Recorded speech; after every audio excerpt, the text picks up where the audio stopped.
If you think authority always looks loud, stay with this story. The truth shows up when you least expect it. He didn't even lower his voice. That badge is fake, he said, pointing at her chest. You can't be here. The woman stood at the security checkpoint of a restricted federal complex. No entourage, no uniform parade, just a dark blazer, hair pulled back, her posture calm and around them, agents slowed their steps, their ears tuned in. I've shown you my credentials, she replied evenly. The officer shook his head. Nice try. Anyone can print a badge. Step aside. A few people nearby exchanged looks. Someone snorted. Another whispered, she's done. This wasn't supposed to be complicated. She had clearance. She always did.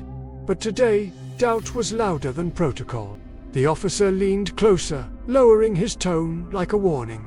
You don't look like who that badge says you are. That sentence lingered. She looked him straight in the eye. What does that look like?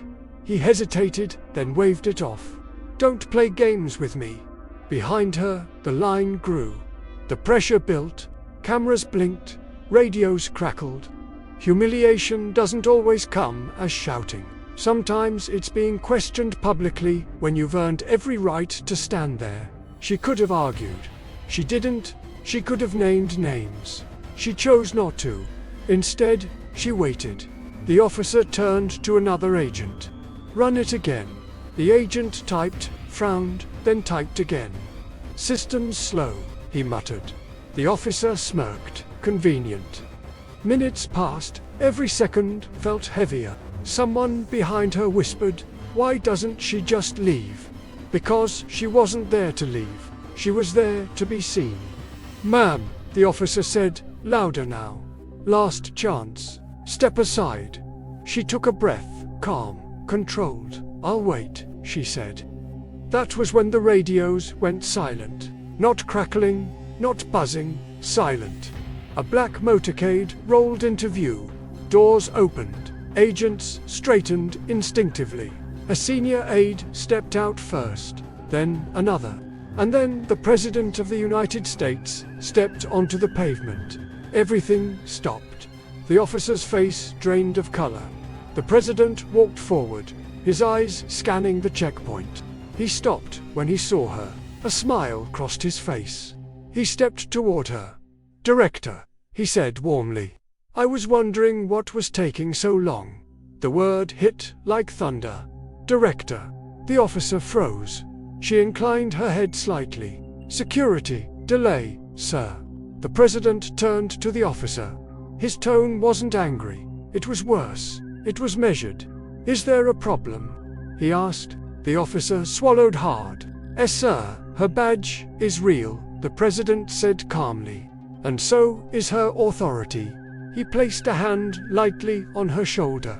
For those unfamiliar, he continued, this is Director Evelyn Cross. She oversees federal integrity audits. She reports directly to my office. I locked onto her. The President looked back at the officer. She's here to evaluate how power is handled when no one thinks it matters. If you've ever been doubted because you didn't fit someone else's idea of authority, this moment is for you.